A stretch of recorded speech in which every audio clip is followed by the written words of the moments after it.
welcome everybody to Look into the Future, where we ask, what would you do if you go into the future and ask yourself questions? How do you grow your firm? How do you transition to advisory services and more?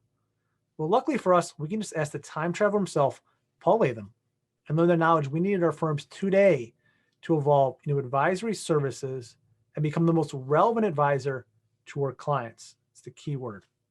As always, Garrett Wagner, your entrepreneurial CPA channel host, and I'm joined by the legendary time traveler Paul Latham of Handrock Solutions.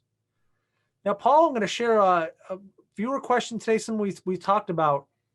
We talked about that kind of transition in CPA firms and looking to the future. From your experience, all your knowledge, how can accountants make this transition from really kind of like looking after their clients and doing that transactional backward-looking work to shifting to making the idea of being like the CEO of a business, and that business is the CPA firm they're a part of? Hi, Garrett. Yeah, good to see you again. And it's an interesting question. I mean, I think the only way you talked about my wisdom there, but I think the only way I can answer that question is from my own background and from my own experience. And I think there's two aspects to the question. One is, why do you want to? And then the second one is, how do you do it?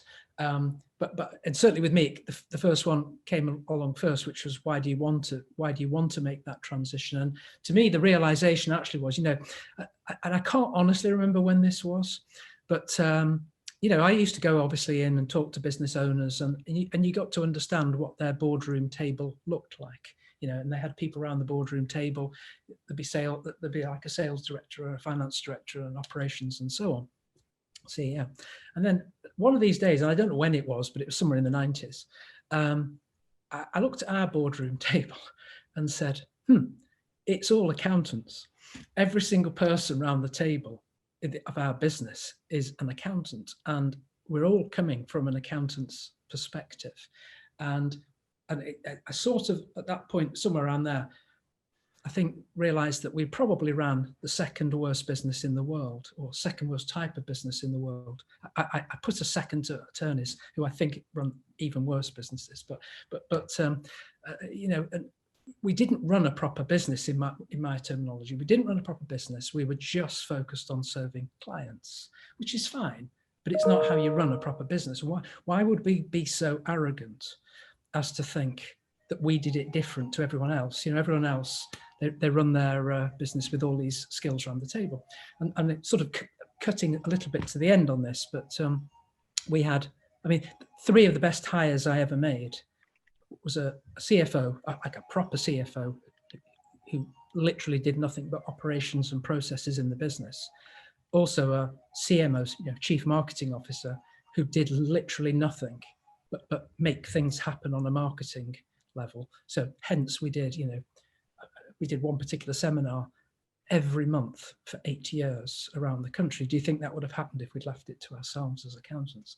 We had an HR person and so on. And so actually gradually by the end, we had a proper, what I'd call boardroom table, where we had proper and requisite skills. And sort of that then actually helped us in a funny sort of way when we talked to business owners, because we ran a proper business. I used to refer to the laboratory of Latham's. Laboratory is the English pronunciation. I think it's laboratory or something.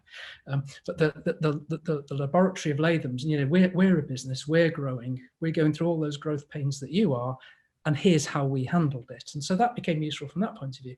But then you get to the absolute transition around your question of, and I think it stems, the reluctance of the accountant to do this, I think stems from their sort of pride that they are sort of indispensable to their client.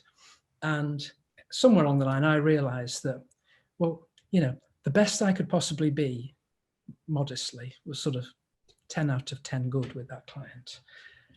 But that was just me. It was just me, and that's one, and that's the max.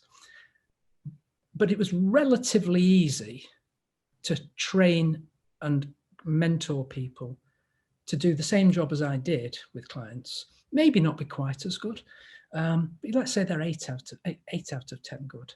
But if you could get 10 people to be 8 out of 10 good, or 8 out of 10 as good as me, that was 8 times better than I was. And so in the beginning, that's how I sort of mentally thought about it. Well, this is the only way we're going to grow. But then we did some stuff like we introduced client service teams. So it positioned it so that it wasn't all about the individual. It was all about the team, the tax person, the tax planning person, the accounting person, and so on. And it became very much focused as a team. And then one of the benefits of proactivity, you see, is that you see your clients a lot more often.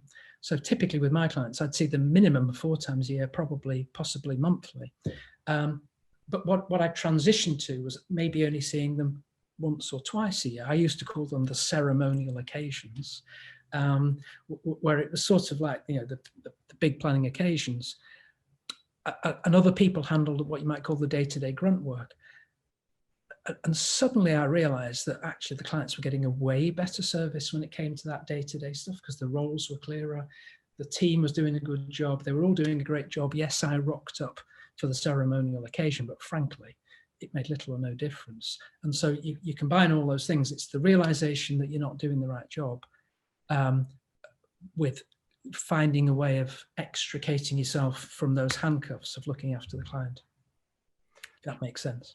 Paul, I love it. I mean, it makes complete sense. It makes sense to me. I know it's hard for a lot of firms to wrap their head around it, but I sometimes talk about it from this standpoint. Either what everybody else does, like you said, a boardroom of a CEO, a CFO, a COO, marketing person, HR person, either that's how businesses are successful and the world is right on that, or our little accounting vertical is right.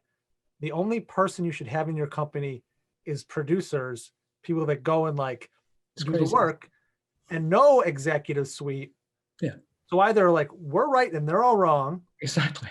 It's just arrogance. And we I used to say, look, the marketing chair is empty, the chief operating officer chair is empty, the HR chair is empty, and what have we got here? We've got 10 accountants sitting around. What on earth are we doing?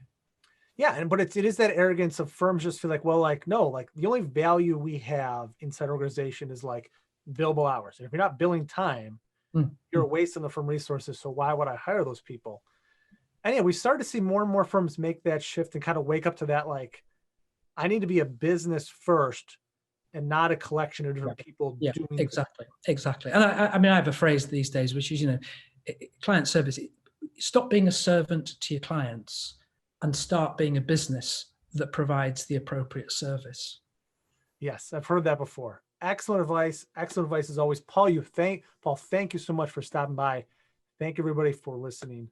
And if you want to see if you're ready to break the stereotype, break the mold, and stop being a little too arrogant, take the biz survey and find out how you stand, where your business sits, how ready you are for the future. There's a link below. I encourage you. Take some time, click on it, sign up. We'll review the results with you when you're ready. Like I said, thank you for watching. You can click to subscribe to the YouTube channel. And always, we challenge you today to take action to change the world and invest in yourself.